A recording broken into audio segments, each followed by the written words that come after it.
Ladies and gentlemen, Devio or Sajjano, a very good afternoon to all of you and welcome to this webinar being hosted by the Faculty of Law at Manav Rachna University in association with the Center for Competition Law and Economics. My name is Ajay Thomas and I'm the Director of the Faculty of Law at Manav Rachna University. And my task for today is to deliver a very brief welcome address. Let me start off by thanking all of you for joining us today at what promises to be a very interesting and enlightening webinar, given A, the topic, and B, the profile of the speakers.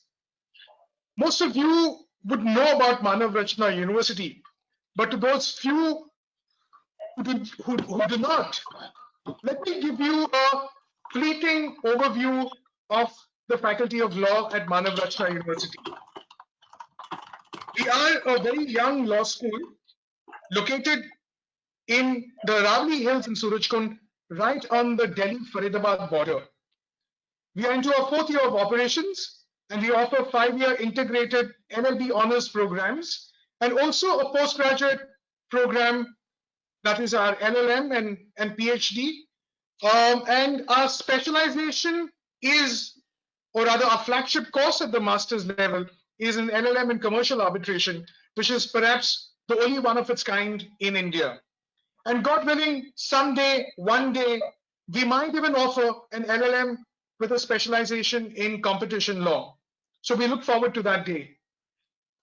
Our co-organizer today is the Center for Competition Law and Economics, better known by its acronym CCLE. Now, CCLE is a Section 8 non-profit research and educational organization based out of Bangalore and working in the field of competition law, economics, with an objective to advance the cause of competition law in India. Ladies and gentlemen, the topic for today's webinar, the interface between big tech and competition law, is very, very interesting given the times that we live in.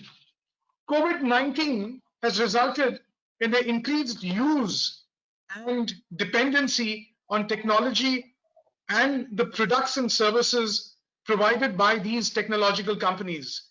And this has had the effect of these companies being the subject of greater scrutiny of regulatory bodies, including competition and antitrust bodies, both in India and also internationally. To debate and deliberate on this topic and to give us the expert perspectives, we are extremely privileged to have a star cast of speakers who comprise some of the brightest minds in Indian competition law and are a good experience, a good mix, I would say, of experience and youth. Now, before we begin the technical deliberations, it would be in order for me to introduce you to the duo who will be holding this event together. Our first moderator is Dr. Varsha Waini, who is a senior professor and head of department at the Faculty of Law at Manav Rachna University. She has almost 2 decades of teaching and research experience and is the author of what is perhaps the only textbook on competition law in India, which has been published by LexisNexis. She's had the good fortune of teaching at some of India's leading law schools, including the National Law School in Bangalore, NLIU Bhopal, NUJS Kolkata, and the Indian Law Institute. Co-moderating this webinar with Dr. Waini will be Sumit Jain, who's a founding member at the Center for Competition Law and Economics. Sumit has extensively written on competition aspects in big tech for leading law blogs and journals. His research interest areas are doing quantitative analysis of cases at the CCI and its appellate tribunal, and determination of predictable standards to find abuse of dominant position under Indian competition law. He has also written a thesis on quantitative analysis of case laws at the CCI as part of a research program at National Law School, Bangalore.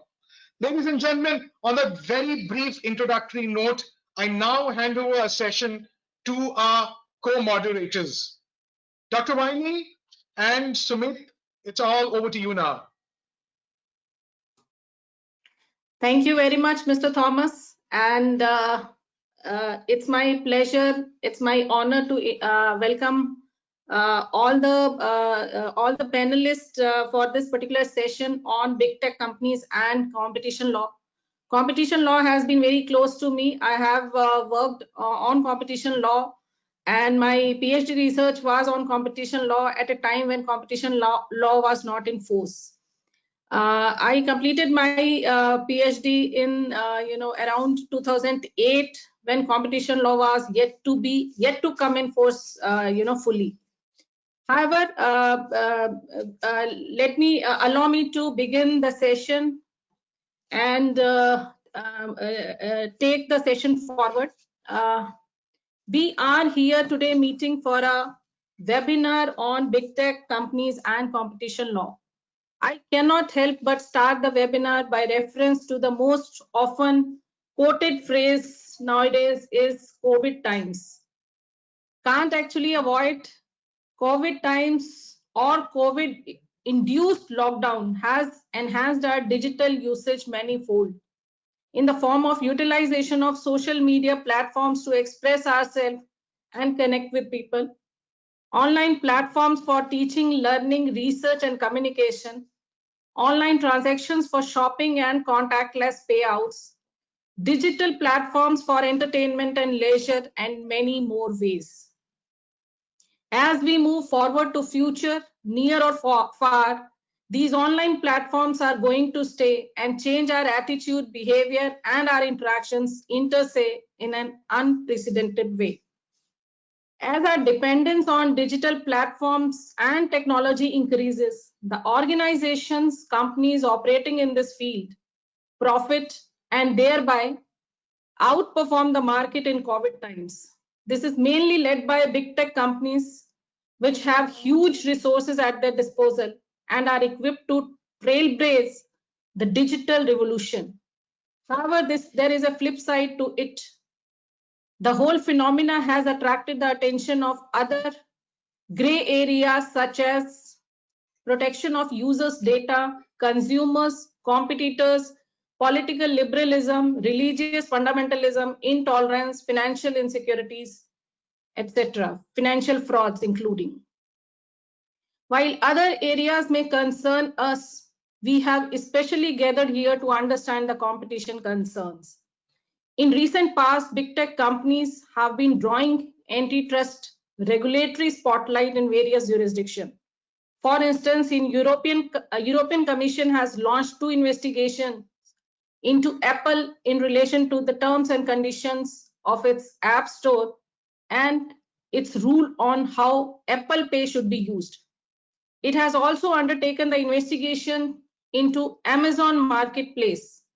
Its previous investigations into Facebook and Google remain inconclusive, but open for more detailed investigation. Similar developments have been observed in other jurisdictions, including US.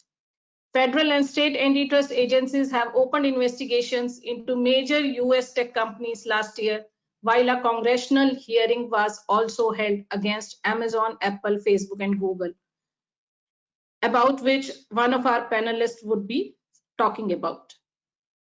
While recently CCI ordered an investigation into alleged antitrust practices or abuse of dominant position by Google with regard to its digital payments application GPay.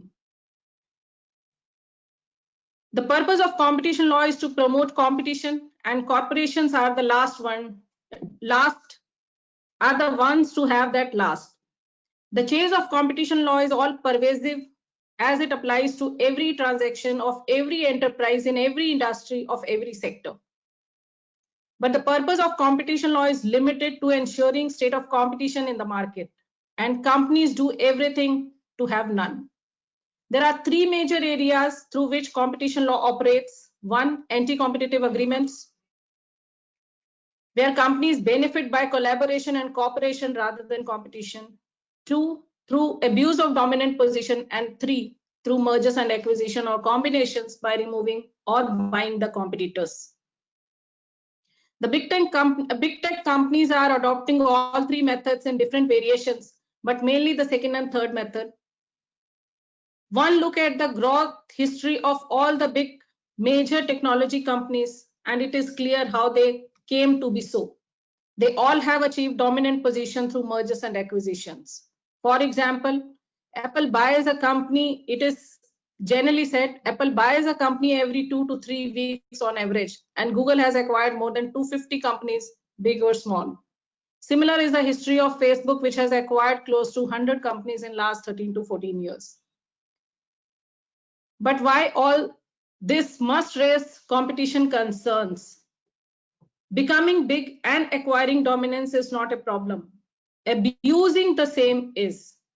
The acquisition of dominant position reduces diversity, kills competition, leaves less choices for consumers, competitive advantage through logged-in user communities, creating barriers of entry for competitors, etc. So there are advantages as well as there are certain disadvantages if there are no competition. While not taking much time, I would like to begin the session by inviting our speakers for their initial comments before taking the questions from the audience. Moving on, I would like to invite Mr. Dhanendra Kumar.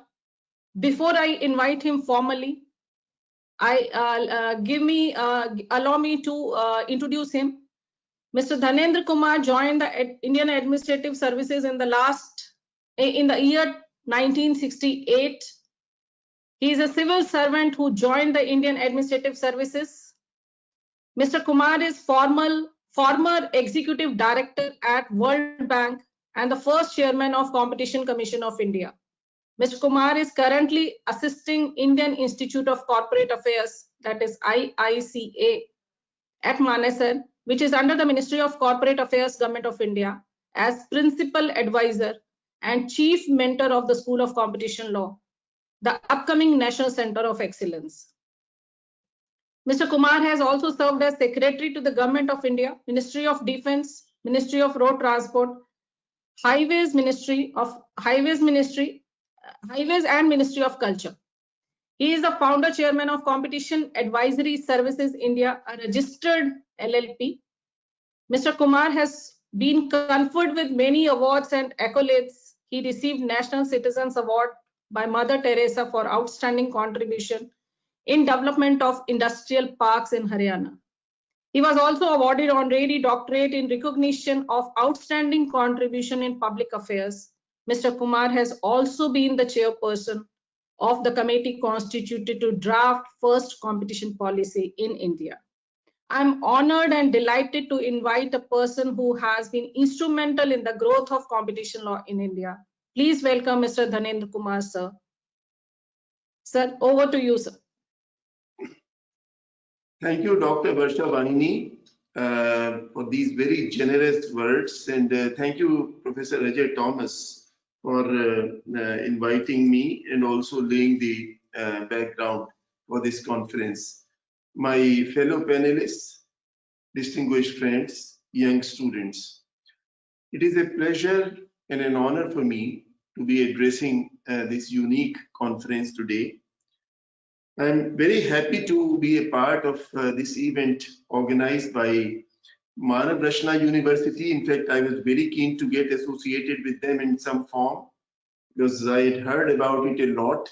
And I was just mentioning, being from Haryana cadre, I've heard that this coming up very, very well, and I heard very, very good words about this university. And CCLE, Sumit Jain, I've been interacting. And I have deepest respect for their professional approach and the enormous wealth of material and data they have. I've been falling back upon their resources earlier during some of my research. So it's a great pleasure and an honor. This topic which we have chosen today, it is extremely topical these days, and newspapers are full of the impact of big tech on antitrust and competition law. In US, it started off the big congressional hearing, and it has gone into various countries in different forms. Let us first see who are the big tech. When we refer to big tech, generally we refer to these four companies: Facebook, Amazon, Apple, Google, which are sometimes abbreviatedly called as FAAG, F-A-A-G, but they also include some other biggies like the Microsoft, IBM, and in the nearby Chinese context, Alibaba, Baidu, Tencent, and many others. In India, the only company which could qualify to be included in the big tech is Reliance Jio, which is displaying some of those characteristics. Many of these big tech companies are bigger than the entire GDP of several countries. Apple, for example, it has a valuation of more than $2 trillion. World's richest person, Jeff Bezos, the founder of Amazon, he is valued at almost $2 billion. He is the biggest in several ways, but the fact is that during the pandemic, his riches increased by almost $48 billion. And the riches of these big tech, they increased by almost $500 billion, when nearly 400 million Americans, they applied for unemployment benefits. It is no surprise that through this quick rise, these big tech companies have attracted the glare of antitrust authorities in several countries. In America, for example, the big tech, they have just encountered, as it was mentioned, a big congressional investigation, and they have released a 449-page report, as a result of which the Department of Justice in the United States, they've filed a regular case against Google in several states, so it's going on. But not only in America, in many other countries also. For instance, in Germany, Facebook is facing a serious case when it has been investigated that not only the Facebook, but also the WhatsApp and Instagram, which had been acquired by them, whether the data which they acquired about people, they had taken permission from people and whether they are using or misusing those data. In UK, for example, and today's newspapers were full that the government is planning to put up a separate unit within their CCI equivalent of CMA, which would be fully equipped to investigate the antitrust matters, because it does require special qualifications, special skills in order to investigate how best you can have these remedies drafted in these cases, not only structural, which of course in USA, they talk of breaking some of these companies. In some cases, there could be behavioral remedies, but what kind of remedies could be given, could be inflicted in such cases is something which requires skills which need to be developed, and many antitrust authorities are not yet equipped, including in India. There are also investigations going on in several other countries. In India also, it has been the companies which have attracted the glare of CCI, the Flipkart, the Amazon, and many other companies in the past. They have undergone investigation by the CCI. Many cases are going in the appellate courts, NCLAT. Some have gone to high courts and Supreme Court. In the case of Amazon and Flipkart, they were stay orders issued by the Madras High Court, and now they, of course, NCLAT in a different case has referred this to CCI that they should conduct the investigation, but the whole thing is now still facing question marks when they would like to introduce these things. How have these big tech companies become so big? The characteristics are common by virtue of their access to big data, data of usages. Of course, they have been providing their services, Google, Facebook, and so on, free of cost. But in exchange for the free service which you and I take from these companies, we trade off our data, and they have been accumulating these this big data, and by virtue of their access to big data, they have become bigger and bigger. And in some cases, for example, Amazon, for instance, they were facing charges that through access to that data, they could get information about the consumer behavior, and they were able to come out with their own products, which they would market in preference to other competing products. Access to data is one major factor. Network effect is another one. Data analytics is another way. And also, there is another term, killer acquisition, that they would acquire any firm which is likely to be a competitor or where there could be a synergy. And in the case of Facebook, for example, when they acquired Instagram, at that time it was still not that valuable, whether it was $1 billion or something, which I don't remember. But in the case of WhatsApp, for instance, when they acquired WhatsApp, they paid a huge sum of $19 billion at that time, and it was unimaginable. But the amount of data they could get out of it in due course of time. In India, for example, WhatsApp has 400 million active users, which is the world's highest, and the number is growing.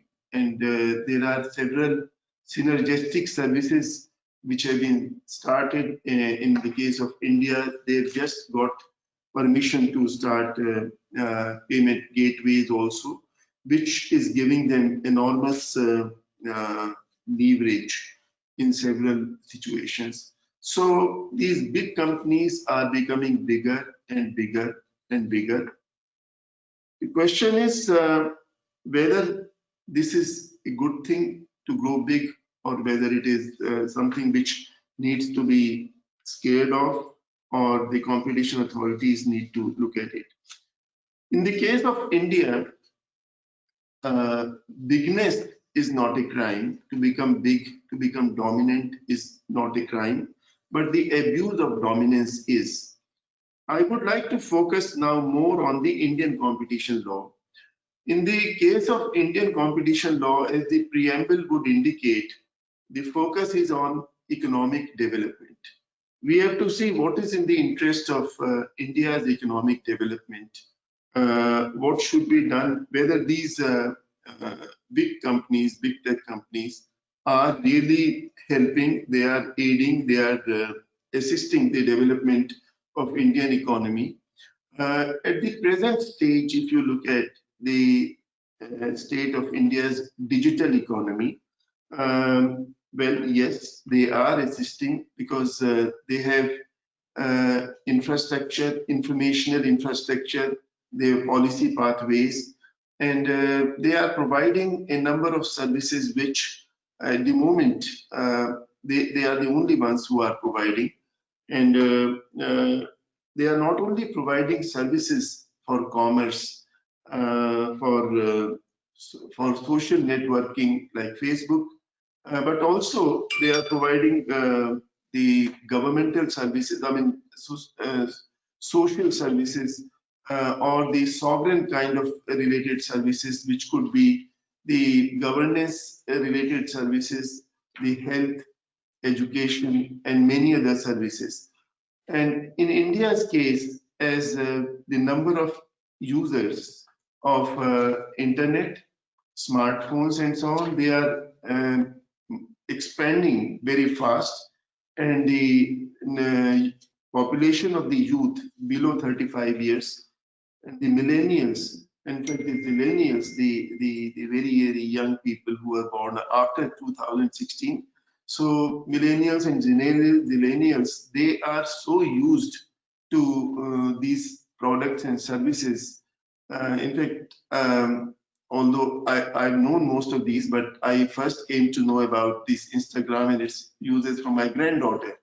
And normally the grandchildren are much more conversant with some of these things than our next generation, our sons and daughters would be. So in this kind of situation, probably it is becoming indispensable to have these big techs. But question is whether they are abusing their dominance and whether they are creating any hurdles or barriers in the entry of newcomers, or whether they are charging too much inordinately high commissions for the use of their services in some, I mean, for example, in the case of some apps, whether the kind of commission they are charging, or for the advertisement, in placing the advertisements, the accusations against many of them in Google, for example, or Facebook, that they put certain advertisements at a higher or a preferred position, and the others are relegated to the to the back pages. And in the process, they give preferential treatment to their own products and services.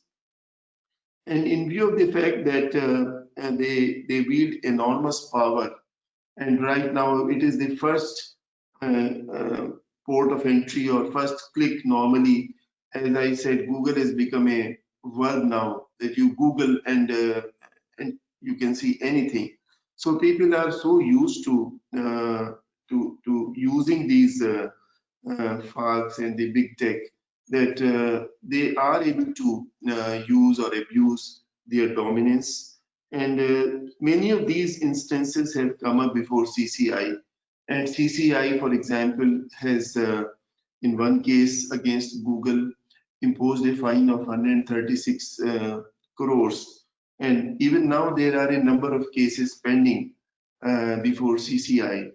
CCI has also had occasion to examine the mergers and acquisition in that division. Some investment by Facebook in Reliance Jio, and another investment by Google, and similarly in Reliance Jio, and these have been approved. But the question is whether the CCI is adequately equipped at the moment to look at these matters. I mean, for instance, in the case of WhatsApp, it was not even notified when Facebook acquired. Question is whether it was required to be notified at that time, and if it is notified at this time, what would have been done. So there was a committee by the name of Competition Law Review Committee, CLRC. They looked into some of these aspects, many other aspects also. And in fact, I was also associated with that. So they came up with a number of recommendations. There were about 50 recommendations. And the government drafted a competition, government means the ministry, competition amendment bill. And 45 out of those 50 recommendations were included there. And in that bill, there were a number of features which were designed to take care of these big tech mergers and acquisitions, and generally dealing with big tech. In the case of M&A, for example, so far in the scheme of things in our competition law, it was the threshold limit based on the value of assets and turnover. But in this new situation, which is now pending for consideration, the deal size is going to be looked at. And if, for example, these big techs and others, they are buying, they are acquiring a company because of the access to data which they have in mind. Although in the value of assets and turnover, it could not have been covered, but in the quantum of deal, for example, in the case of Facebook acquiring WhatsApp, we just mentioned it was $19 billion. So such a situation would mean that the deal size would determine that it is to be notified and they would look at it. Similarly, the access to data, and the data is a resource, and the CCI would also be looking at it, this resource, and give some value, notional, or whatever it is. They would be seeing that the control on the market, or control in whatever way through access to data, would mean any distortion in the competition law. There would be other things as well. Not only the CCI, in the Indian context, which is a bit complex, there are other issues, the data protection, data privacy, and there is a proposed authority, Data Protection Authority, which would, under the proposed data protection bill, they would be looking at the data privacy and whether some of those data related matters have been taken care of.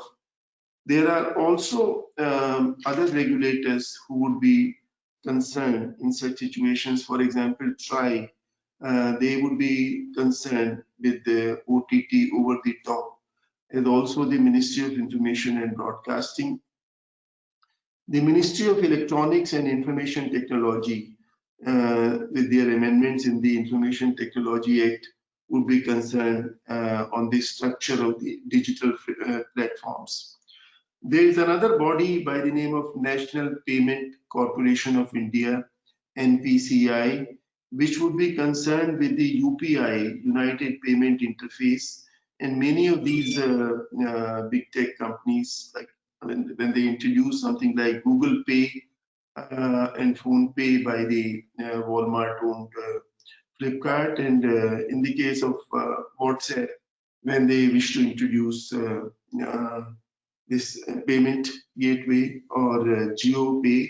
So NPCI would be concerned with it, and they would be looking at the payment infrastructure, and they would be concerned with prevention of monopolies in this sector. So when we talk of regulation of these big tech, it is not only the CCI which would be covered, concerned with it, which of course it is fine-tuning its resources and its skills like many other competition regimes around the world, but also other agencies which are concerned with different aspects of regulation in such a way. So CCI would be coordinating, and they would be working with them, and there could be several situations. When I was chairing this committee on the national competition policy, at that time we had suggested that there should be a system of mandatory consultation among various regulators in such situations, and there could be a possibility that there may be mandatory consultation in this matter. The space is common, but there are different angles to it.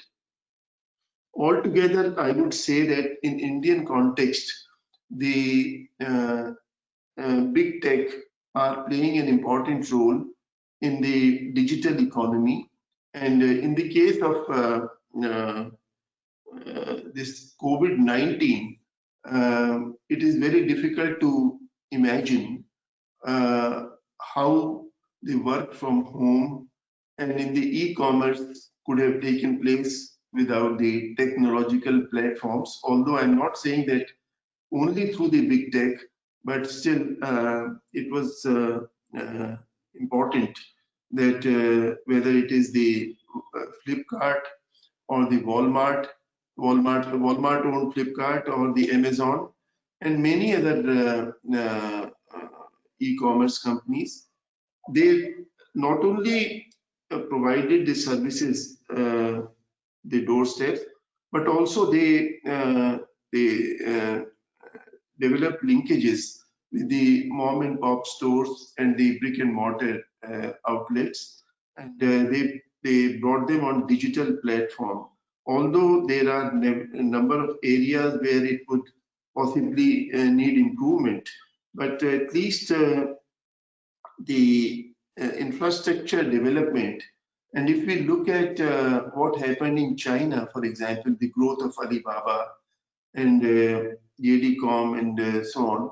So the way they grew up at that time, they provided and improved upon the infrastructure of logistics, the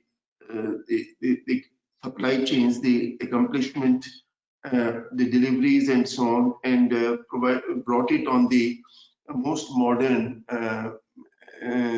interconnectivity. So at that time, the growth of e-commerce in China was largely facilitated through modern tech.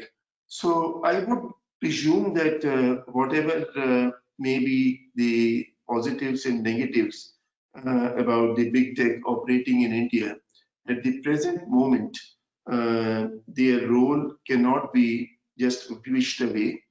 Although the regulation is very important by CCI, whether it is in terms of the structural, behavioral way or whatever best, I mean, they would be also influenced by what happens in other countries, whether in USA or Germany or France and wherever it is going on. European Union, it's always there. But still, I think we need to refine our tools, and hopefully in the next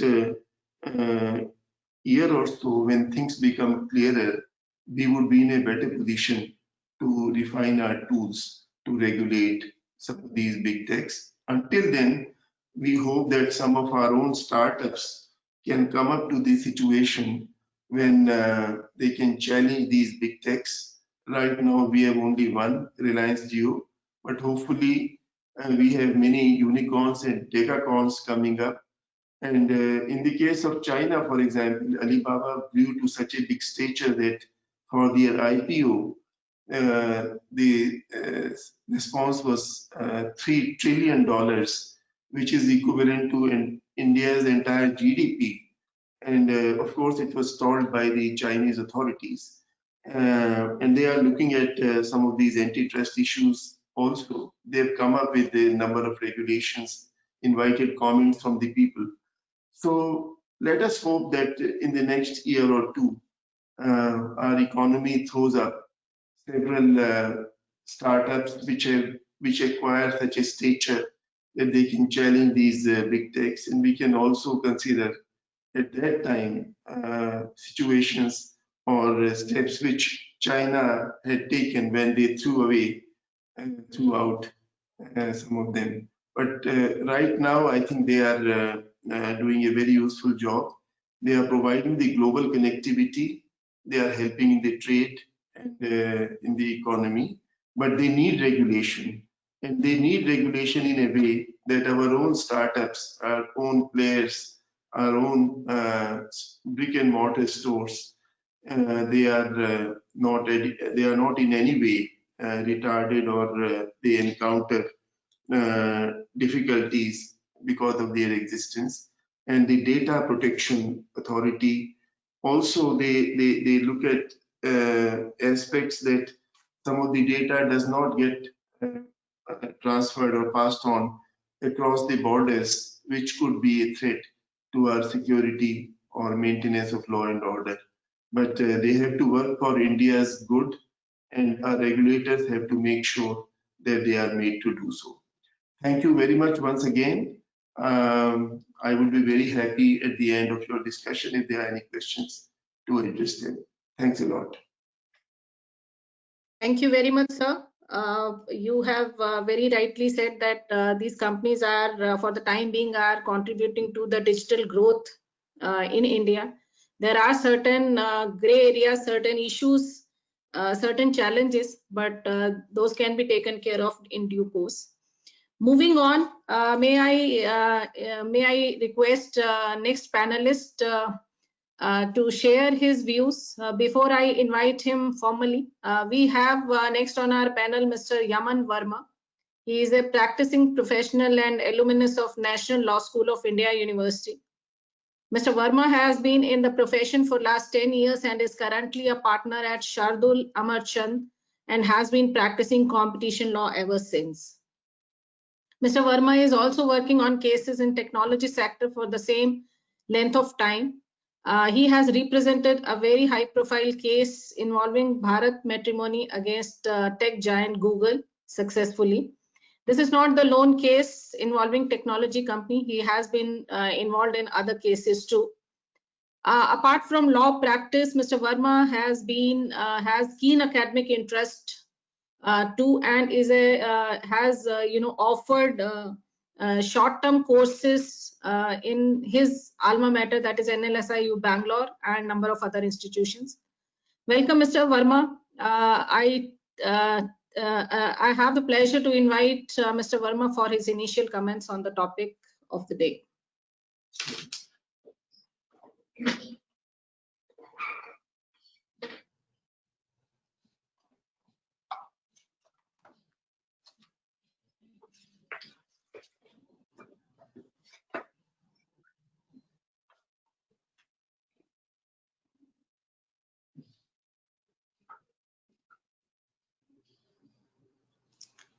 You're not audible, sir.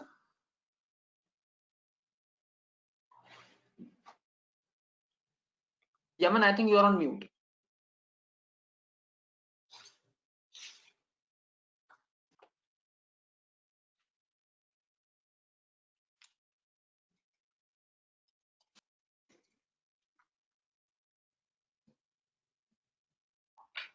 Yeah. Hi, can everyone hear me now? Yes. Yes, we please can hear go you. ahead. I had been muted. Thank you for that introduction, Dr. Vaini, and thank you, Dr. Thomas and Sumit, also for inviting me. As Dr. Kumar said, and as Dr. Vaini also said, we're talking here about big tech companies and their sort of role in the economy, and also therefore the role of a regulator while addressing concerns that arise in relation to them. One point to start with, I represent a number of companies in this sector on both sides of the spectrum, the small companies as well as the big tech companies. Personal, I'm not holding a brief for anybody when I speak here. So just with that caveat to start, over the course of the next 10, maybe 12 minutes, I'm going to sort of talk about how the CCI has approached cases involving big tech companies. I define big tech slightly broadly here because as far as the Indian market is concerned, in addition to Google, Apple, Facebook, and Amazon, you've also got, as Dr. Kumar said, you've got Flipkart, and others like WhatsApp, etc., part of the general Facebook group. They're all together, and you've also got your Ubers and Olas of the world who are also being investigated and looked at by the CCI. So, and you've got your hotel companies, etc., as well. So overall, as I talk through the approach and the tools that the CCI has, and where I differ slightly from Dr. Kumar is I think that the approach has been fairly effective. I also think that the tools they have are fairly effective, and the CCI has correctly, for the most part, taken a hands-off approach as far as tech. I'll go over why I think this is the appropriate or the correct approach. And also, as mentioned previously, they've already had a competition law review committee. There's been a number of recommendations, some of which were specifically about the tech sector. In fact, the only part, there were 4 working groups of the competition law review committee. 3 of them dealt with provisions of the Act. So the structure and working of the commission, which is a large part of anti-competitive agreements and abuse of dominance and merger control, which is again sections 3 to 6 of the Act. There was competition advocacy, which is another specified statutory function. The fourth working group was about technology.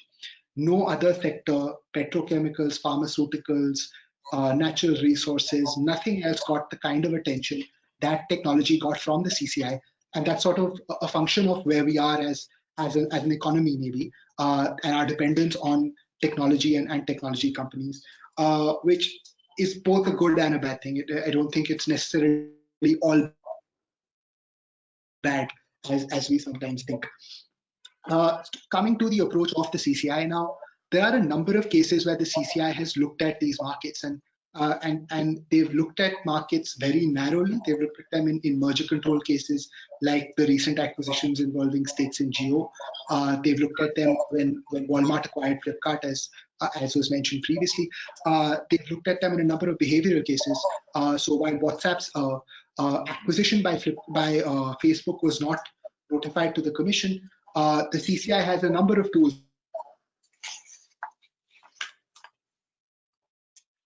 at its disposal. One, of course, provisions of Section 5 and 6, where you can look at whether a transaction will in the future cause a problem. But if your transaction isn't caught by that, that doesn't give you a free license to do anything you want. And if you are later going to abuse your dominant position, the CCI will look at you in that circumstance as well. And as far as WhatsApp is concerned, the CCI has looked at WhatsApp on more than one occasion, and in both recent cases at least found no violation of the Act by WhatsApp on a prima facie basis. But fundamentally, the fact that the acquisition wasn't looked at hasn't taken away from the CCI's ability to recognize or check for the existence of a problem. Similarly, another set of cases where, again, a number of the tools available to the CCI have been used are the cases involving Flipkart. And again, first the CCI looked at the acquisition by Walmart of Flipkart. Then the CCI looked at a case, before that also, CCI has looked at cases involving alleged abuse of dominance by Flipkart and found no dominant position because lots of competition in that market. You've got Paytm Mall, you've got Amazon, you've got all the others. Then now more recently, they've looked at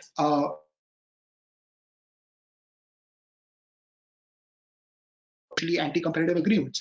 And so again, a wide range of tools, and the CCI is looking at various tools to examine the tech companies. And as was mentioned previously as well, all these companies operate in so many different spheres. They have a number of different regulators looking at them as well. So with the case of privacy or data protection, you've got potentially a privacy law and a privacy regulator coming in. All the companies, of course, are, as IT companies, are in some ways regulated by the IT Act, and of course MeitY and all the government departments involved.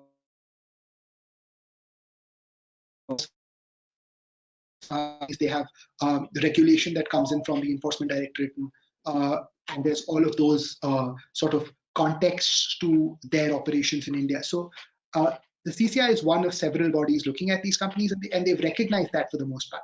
And in that recognition, they see that their role is limited to competition enforcement. And what competition enforcement is protection of competition in the market, not a specific competitor, not a consumer, not a particular person, but the idea of competition in the market. And the CCI has taken that fairly seriously, especially when dealing with cases involving tech companies, because they've said, look, it might be true that someone is very large today. It might be true that they are the largest player today. And it might be true that as a result of that position, they're able to do better than someone who's smaller than them. But is it important enough to protect that particular smaller player? The CCI said, no, not necessarily. There are multiple ways in which these markets function. And therefore, anyone can come in, anyone can replace that large dominant player, and has happened in a number of markets as well.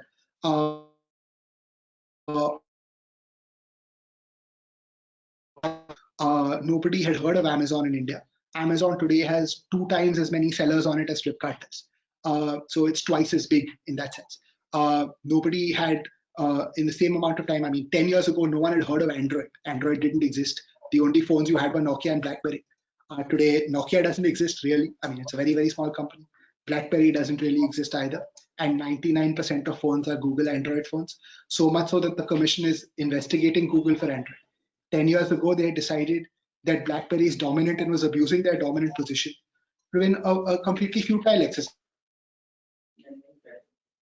2 years, 3 years later, BlackBerry didn't exist anymore. So the CCI has taken that very seriously, and even while looking at companies that today might seem ubiquitous with the internet, so like Google, Facebook, companies like that, the CCI has not just immediately automatically held dominance or immediately automatically held abuse. They've taken a very careful, considered approach, found in a number of cases that no violation of the Competition Act was made out, and even no dominance was made out, because you have to have a degree of consistent placement at the top of that ladder. Equally, and on the case that they do need to intervene, they do need to investigate, and they do need to even penalize. Google is a great example. In one case, they have held no violation of the act after an investigation involving ads, of course. In another case involving search, they did an investigation and found a violation. So the CCI is not really just automatically assuming or just blown away by the fact that these are one of the 4 large companies, therefore they obviously merit investigation.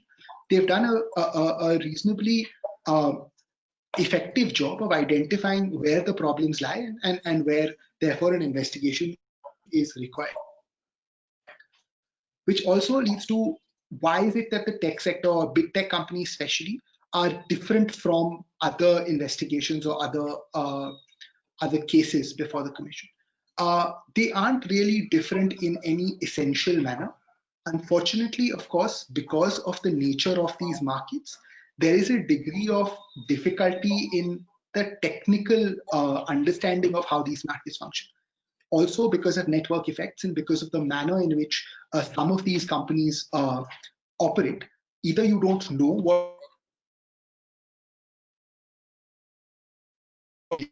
or you don't know when regulation is required, because there's a winner-take-all market, or the kinds of constraints or competitors in the market are often from completely different spaces. So payments is a great example. You had Paytm, and then suddenly when UPI happened, PhonePe and Google Pay both became larger payment operators than Paytm, despite Paytm having been the only player in the market for the longest time.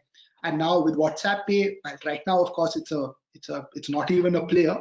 Eventually, of course, it could also become another potential entrant in that market.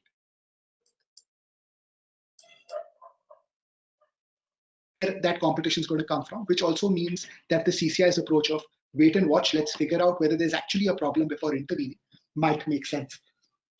And in the same sort of vein, what the CCI has done is it's taken non-interventionist approaches to understanding the markets.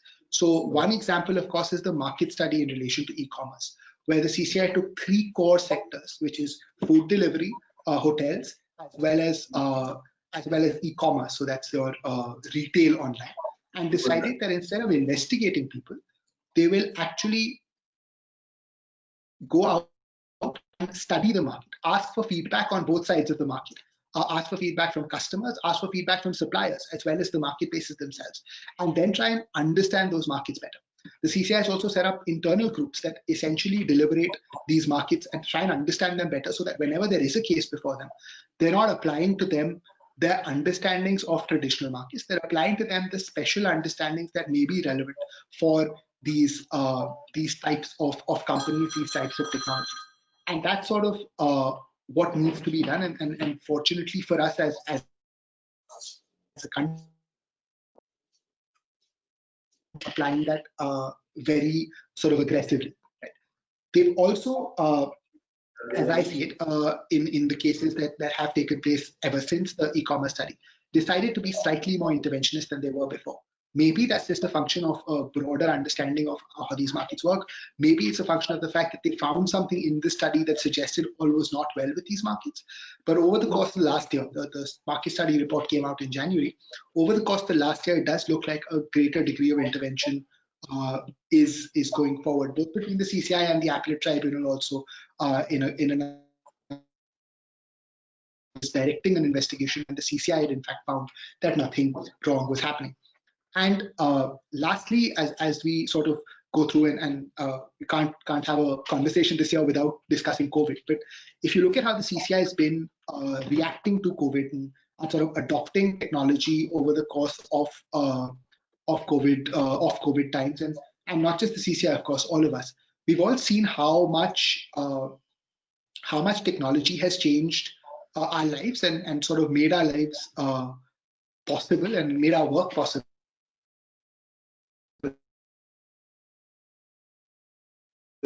We have entire filings, entire approvals, a number of, so for example, Google's acquisition of Jio and Facebook's acquisition of Jio started and finished within COVID times, were approved and closed in that time. You've also seen how much technology has changed in this time. So Dr. Kumar talked about how Jeff Bezos has become that much bigger and that much richer in this time. But you've also seen platforms like Zoom, which nobody had heard of a year ago, take off. Platforms like House Party, which no one had heard of a year ago, take off and become very, very large. So it's not just entrenched big tech companies or the big four who are the benefits of this technology age. You've got a number of small players, and the internet is a great leveler in that sense, because the internet makes it possible to access that $7 billion or 7 billion person community, which you can which is a consumer essentially, and that entire space exists for everybody and not just the big four. And as far as dominating or edging out others are concerned, I think the last 6 months have actually shown us that that's not as easy as the big four would like to believe, apart from anything else. And we've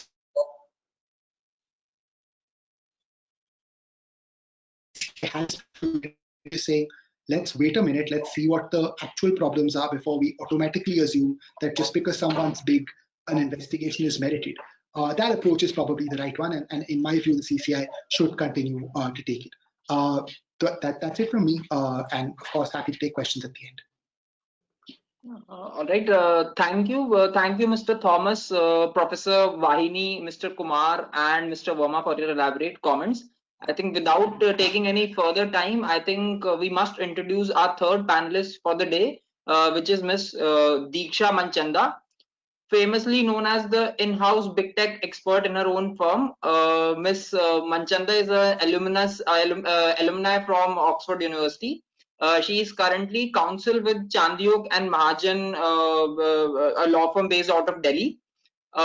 Ms. Manchanda did her graduation from National Law School, Bangalore, and she has worked across the domains where she has worked with tier 1 law firms like Luthra and Luthra Economics Law and Practice. And she has written extensively on important questions of law for reputed publications like American Bar Association and various other journals. So I must invite Ms. Manchanda to please share her thoughts on the same. Thank you so much, Sumit. I hope I'm audible. Yeah, thanks a lot to Dr. Vahini, Dr. Thomas, and to you for accommodating me at the very last minute. And for those of you who were expecting to see Karan here, I hope I'm not too much of a disappointment. Karan, on the other hand, was extremely disappointed. He was really looking forward to talk on this topic because even though he tells Ram the internal big tech person in the law firm, as Sumit said, I think big tech is extremely close to his heart, and the way things have been developing, he does feel that there's a need and a space for all of this discussion. So apologies on his behalf for not being here, and my thanks to the organizers again for accommodating the last minute. I think one of the problems of speaking after the likes of Mr. Dhanendra Kumar and Yaman is that there's almost nothing left to say, because they have probably said it all, and there's little that you can add. In that case, I'm only a little better than Abhishek because I'm not the last speaker on the panel. But with what Yaman just said and what Dr. Kumar explained in detail in his conversation, I don't want to keep repeating those things. So I thought it might be a good idea to take a step back and have a little 60,000 view look of the topic today, which is interface between competition law and big tech. And if somebody were to ask me what's the one word which would describe this interface, I would actually say it's disruptive.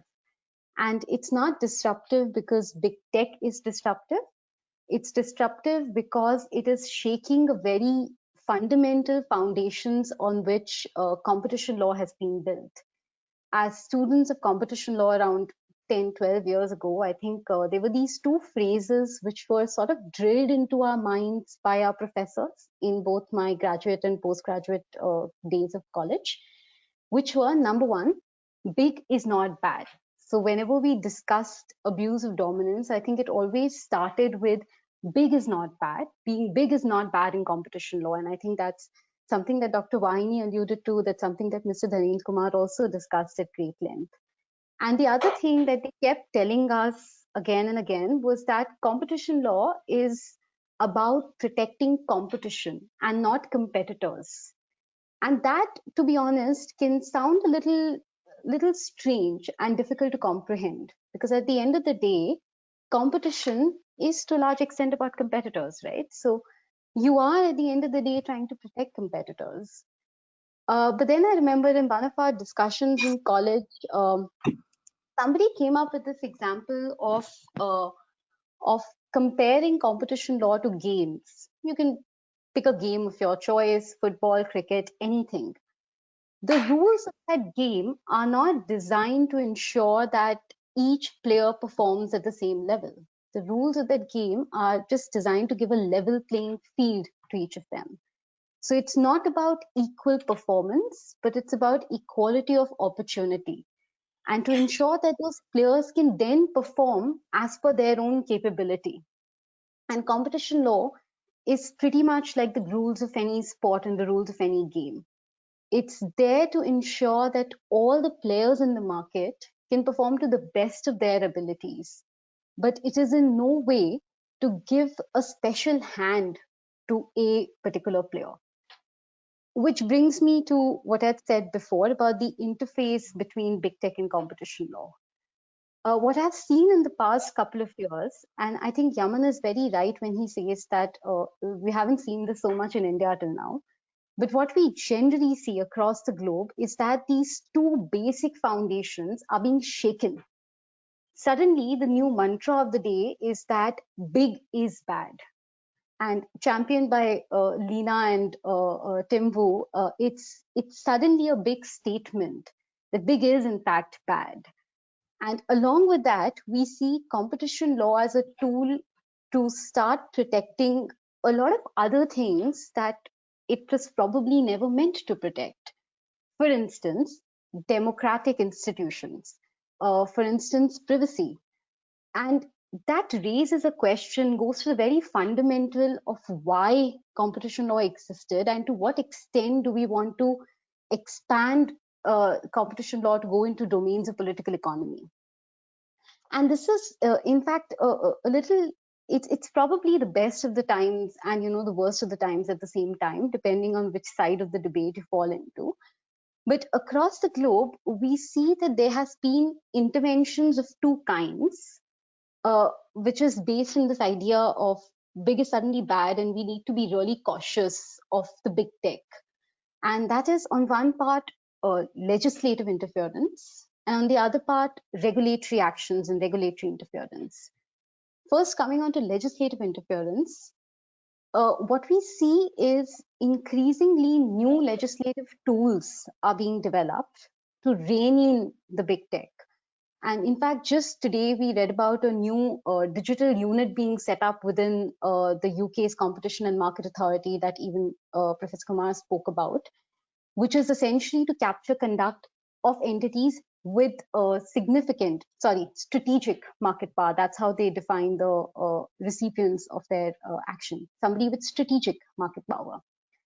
And which makes me think the why, the how, and the what of this legislative action.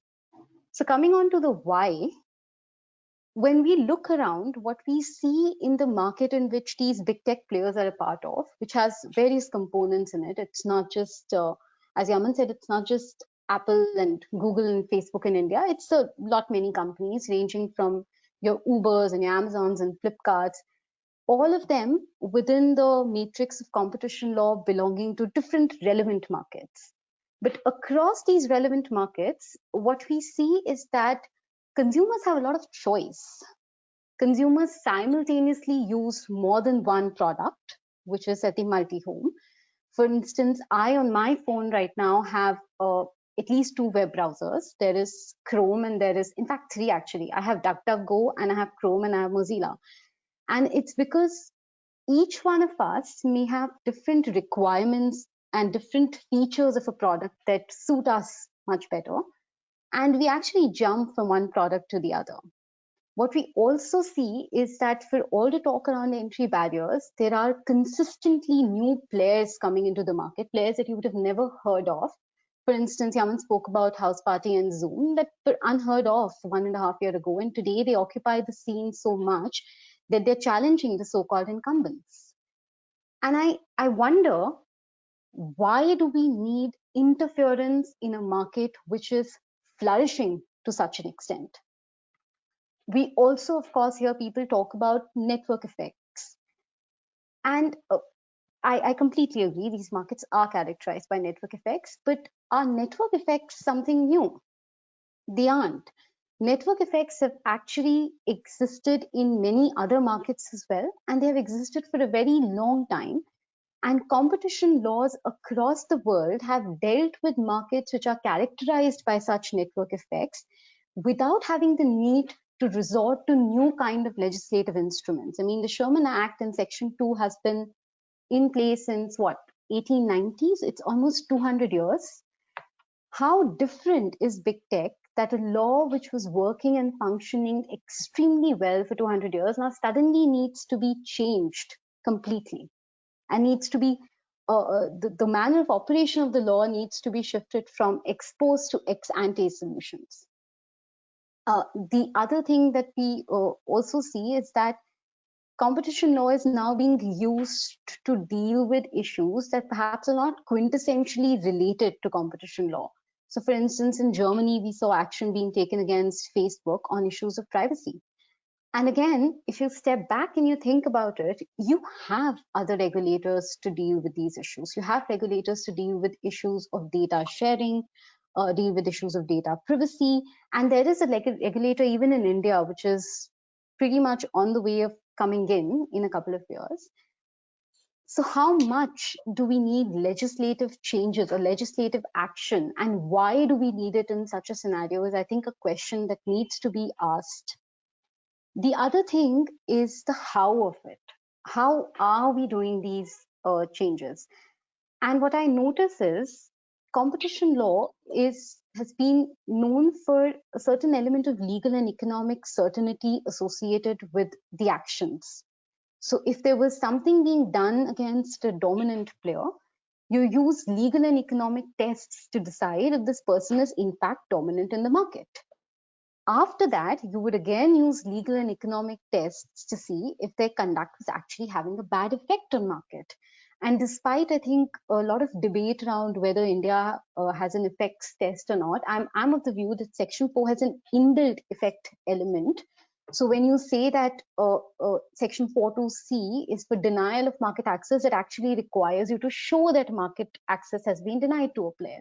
So you use legal tests at 2 levels.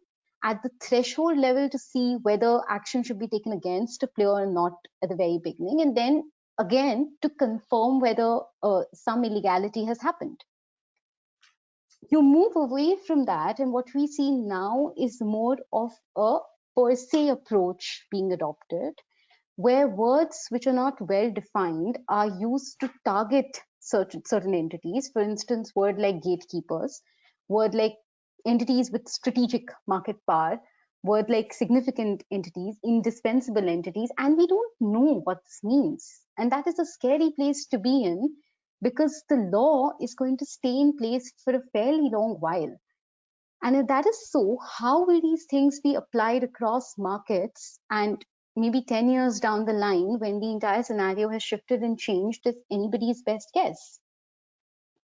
And the last thing is the what of legislative interference. What are we trying to achieve by such legislative action? And that connects me to the why of it, because I'm unsure what we are going to do with this. Today, when you read about the CMA's new digital unit, they say that the digital unit is actually, it's aping what Facebook's model is, that you act fast. So agility. And I wonder how good agility is in a regulatory institution, because if you give them very wide paths, do we envisage a scenario where the regulator is actually sitting in the boardroom and taking decisions for companies? I don't think we want that. I don't think that is the aim of regulation.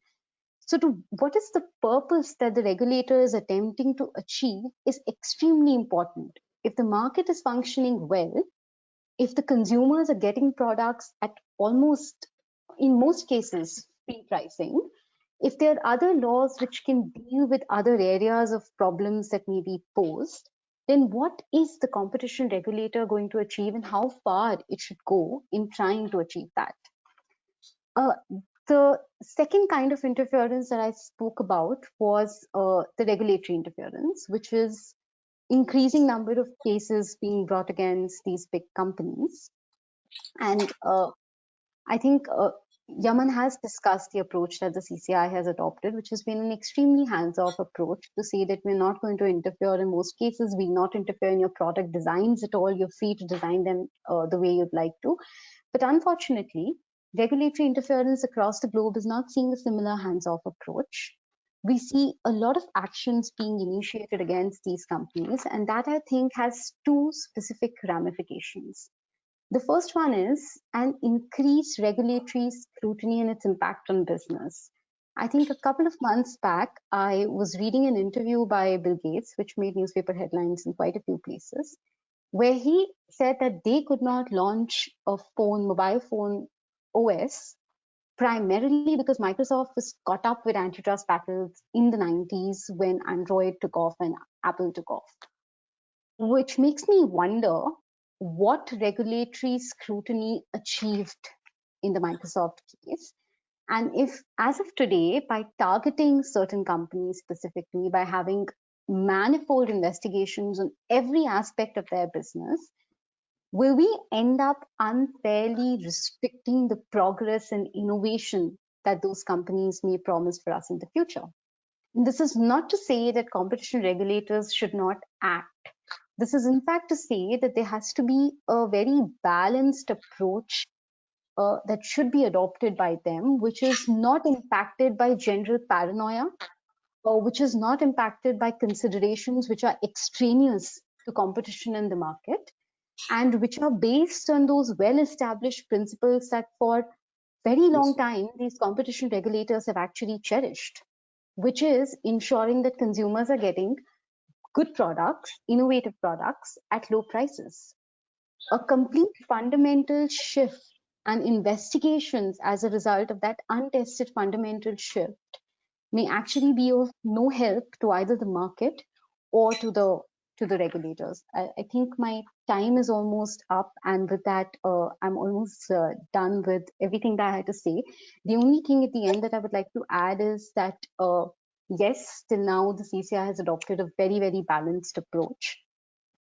Even the Competition Law Review Committee report has been pretty balanced in the sense of not recommending unnecessary changes. There is a lot to be said about the changes of bringing in new thresholds, but that's probably for another time. I wouldn't want to take away Abhishek's time speaking to everybody about that.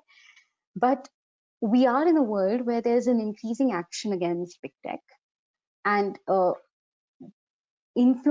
getting influenced by actions in other jurisdictions is very tempting.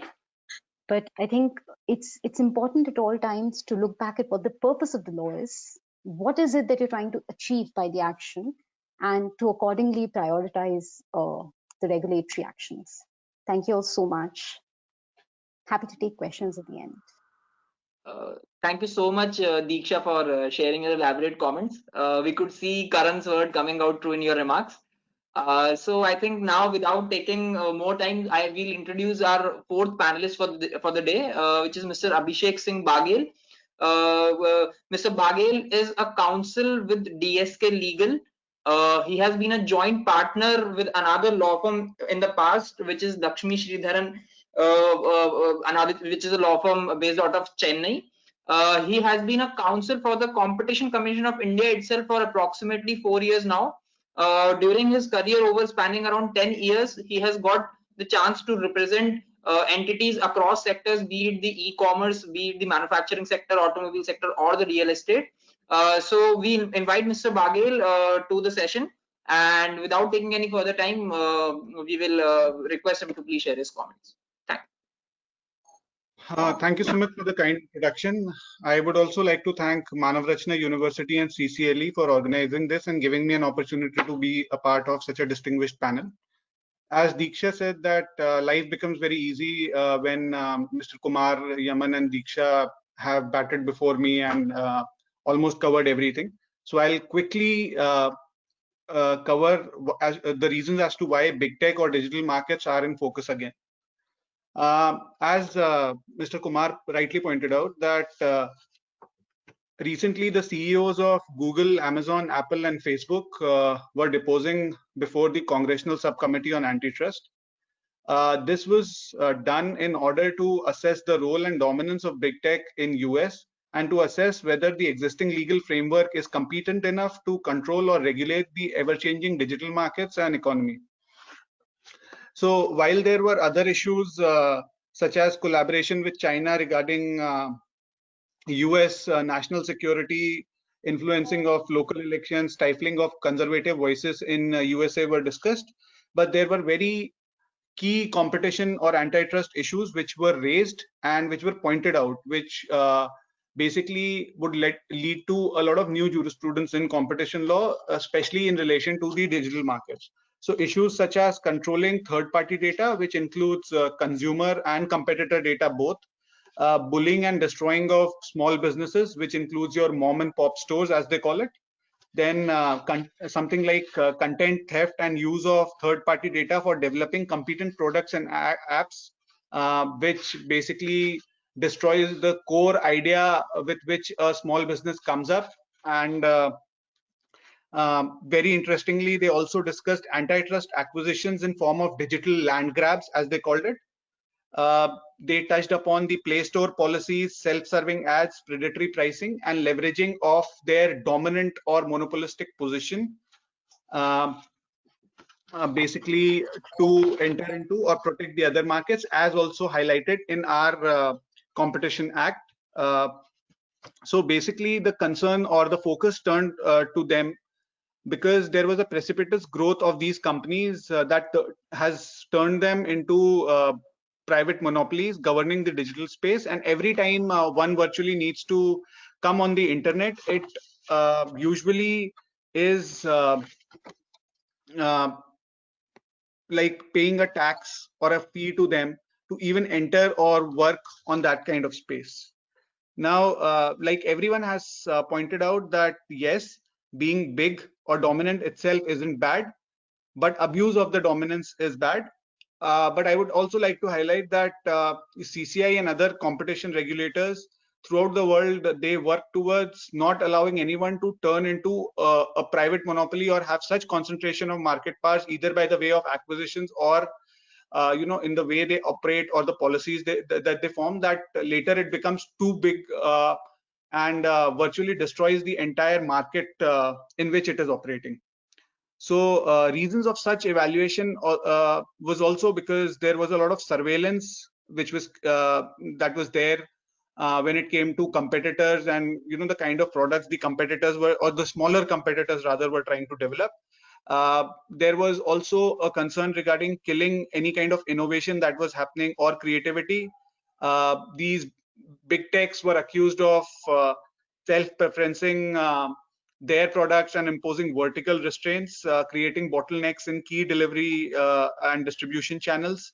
they virtually were controlling, they were being accused of virtually controlling the access to information and imposing certain conditions which, you know, would only allow people to operate to their benefit. So in this background, there were a lot of issues which were raised, but they weren't given sufficient time, as I may say, to explain as to what they were doing. Also, the CEOs of the big tech rather pointed out that, you know, they gave a brief answer and then they said that they would be happy to collaborate with the Department of Justice on most issues and come out with it. Or they were, when they were talking to various senators, they were saying that we'll be happy to collaborate with your office or provide them certain information. Now, how this becomes important is, although this was more US centric, and the report, the 449-page report that has come out, is more US centric and talking about their laws and basis which complaint against Google has been filed. It also leads to a larger question of how world sectoral regulators world over are dealing with the enhancement of jurisdiction or updation or amendment of their own laws to deal with the digital markets or big tech or any kind of e-commerce market related activities. One bigger concern that everyone has faced is to how to quantify or monetize that kind of data, and, you know, even in terms of value, how would they put a certain value to some kind of data that is being transferred.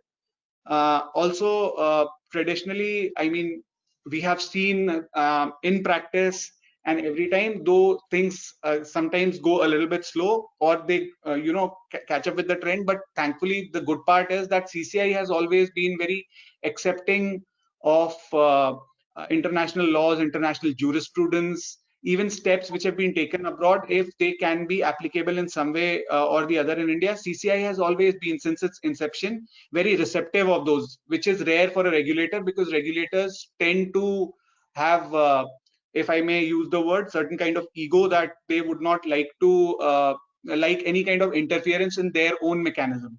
But CCI that way is contrary. They are very accepting and adapting to international practices. So even while CCI was already in the process of reviewing their own laws and the committee was formed to review such laws, this would also give an indicative as to how certain things like mergers and acquisitions in the digital space are to be scrutinized in future, and I'm sure they would be more carefully looked at. It wasn't that they weren't, but since the focus is there, they would be more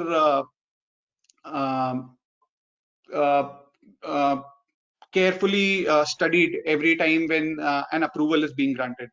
Traditionally, we have seen that Competition Commission of India had held that online and offline markets are same distribution channels in the same bigger market. But with the recent e-commerce report and the Bharat Matrimony judgment in case of Google and other judgments where or orders where they have started investigation on Google on the Android systems, or whether they are looking at Amazon or Flipkart, although the order was stayed by the Karnataka High Court and is pending before the Supreme Court. We have seen that CCI has accepted and shifted that stance to be more accommodating and listening to, you know, complaints in these sector, while the sector has grown considerably. So CCI did not kill the growth in that sector. They allowed everyone to flourish first, and they wanted to see if the penetrative phase in that sector, once it is over, then they can maybe regulate the sector. So of course, while there are bigger challenges and things like data privacy and all, which would have their own regulators in due course, it will be interesting as to how CCI would want to sit across the table with these sectoral regulators and discuss as to how they can collaborate, especially with regarding the antitrust concerns on big data and their company. Just to add to my last take on CCI, it would be very interesting as the digital economy and e-commerce cuts across various sectors in India.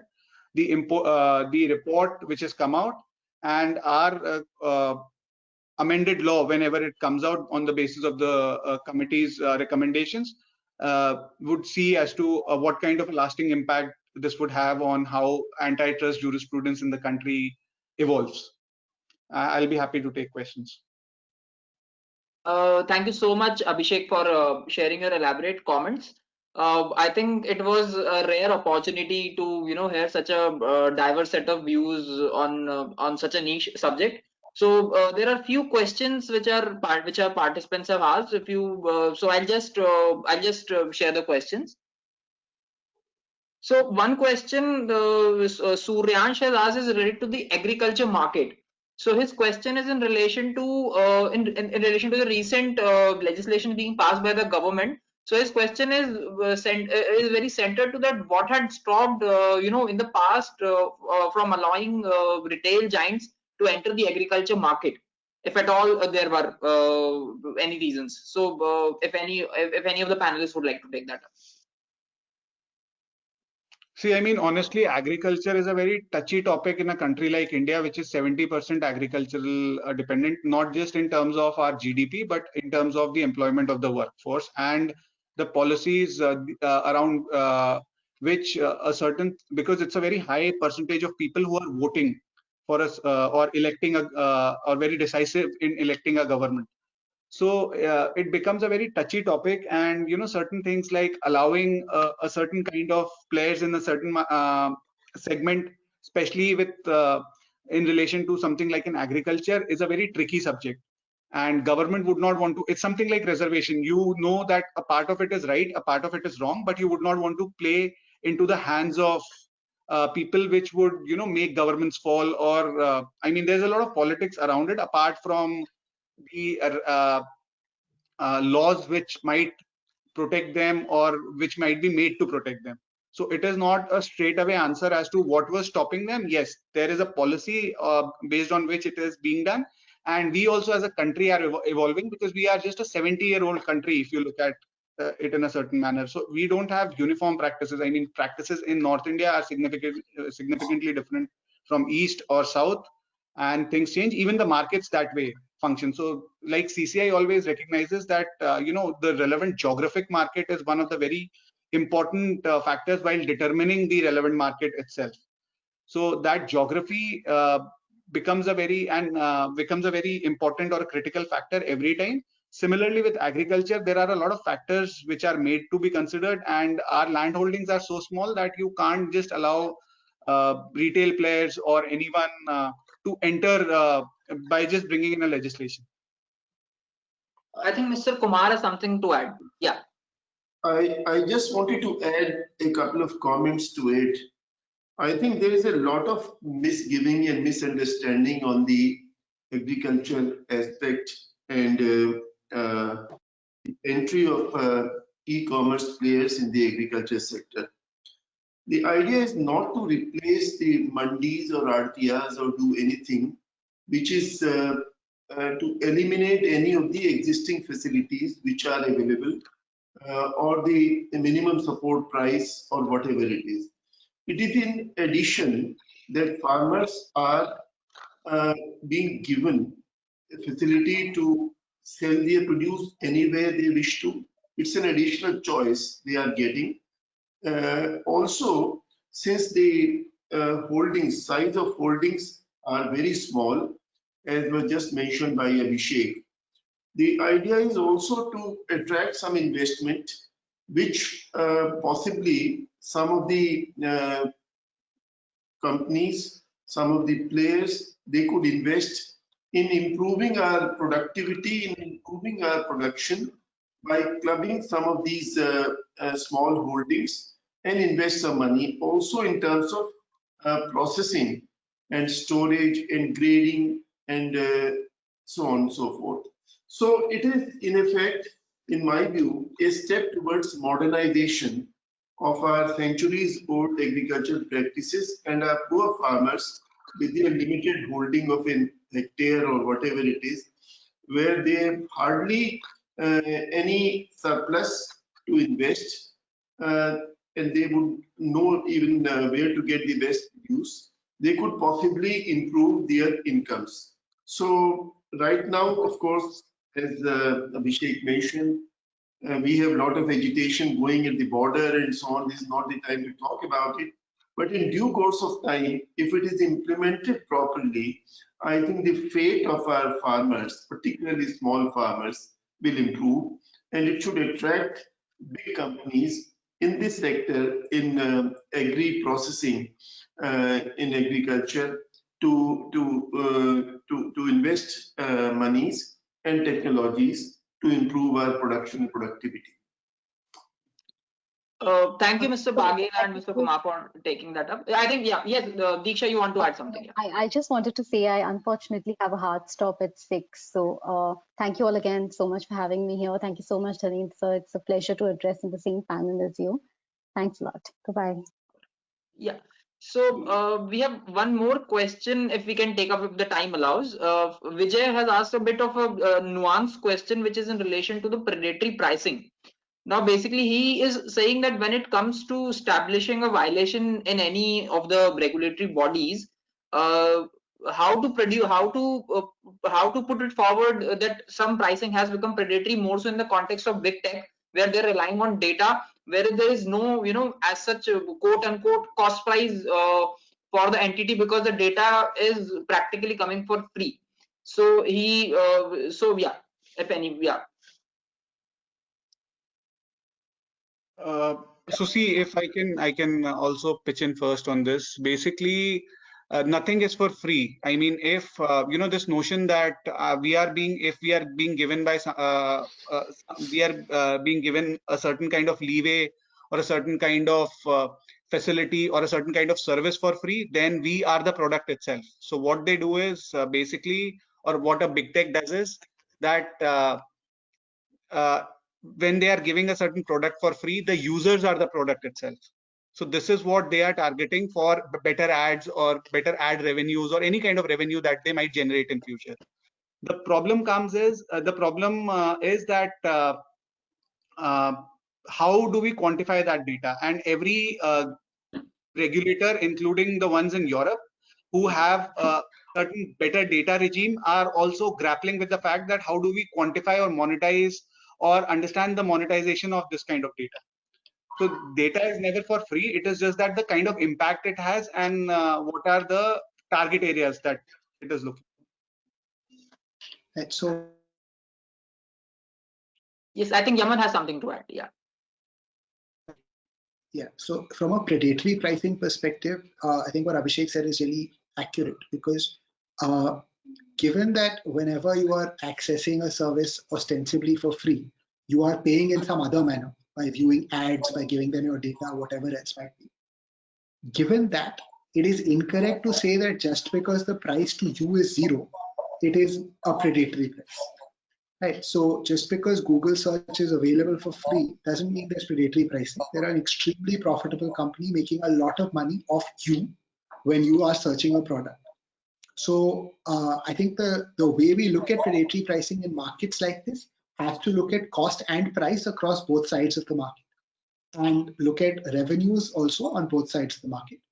You are getting that service for free only because that allows them to use you as a customer, as a product. And this is the same, this is not exclusive to big tech, right? This is the same as newspapers. When you get a newspaper and you pay 1 rupee for a Times of India 48-page broadsheet, the cost of is not paper, right? There are advertisements in that which are paying for you there as well. So you are the product in that sense even there. You are paying because someone else wants to get across to you. And so that principle is the same. You don't tell a newspaper they're predatory pricing because they're charging you 2 rupees for something that's costing more than that. In fact, there are newspapers that are purely ad funded across the world, which is you will get it for free, and they're like thrown at people almost. It's because you are going to then see that ad. You have free-to-air television, the Doordarshans of the world. That's technically you're getting it for free, but there's advertisements, and so that's not predatory pricing. You can't look at pricing like paying it for free, it's a predatory price. That's probably incorrect.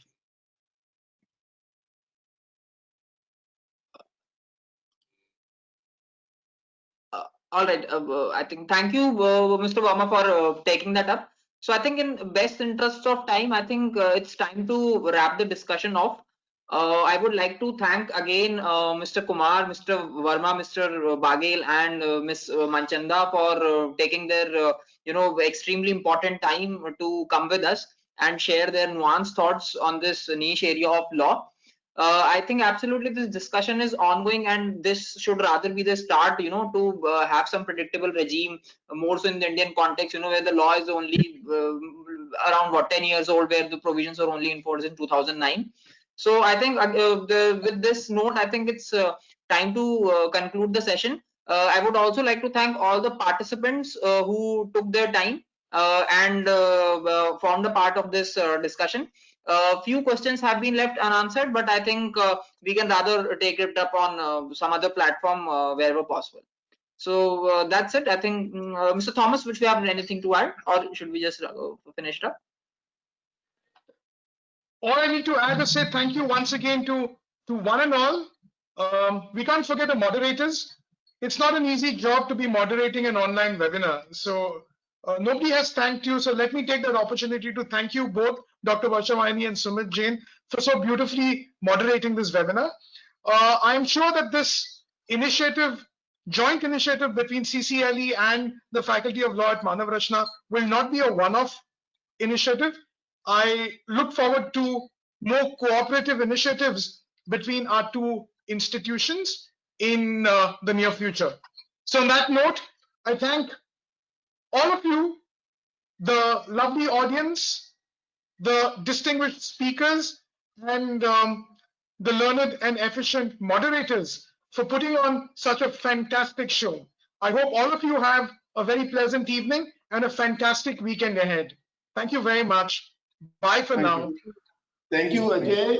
Can I also request you to share the photograph, good photograph which you had taken? If it could be sent to us, it would be nice to keep in record. And yes, sir. So we'll absolutely share it with you, sir. Absolutely. And I would particularly like to thank Sumit for the excellent material which he has been sharing from time to time. Enormously useful. Thank you so much for the invitation and also the material. Thanks once again, Mr. Thomas, and thank you, Varsha. It's a pleasure to be part of this panel. And very nice hearing you, Yaman and Abhishek. Your very well thought out comments. Great. Bye for now. Bye. Thank you, sir. Bye, everyone.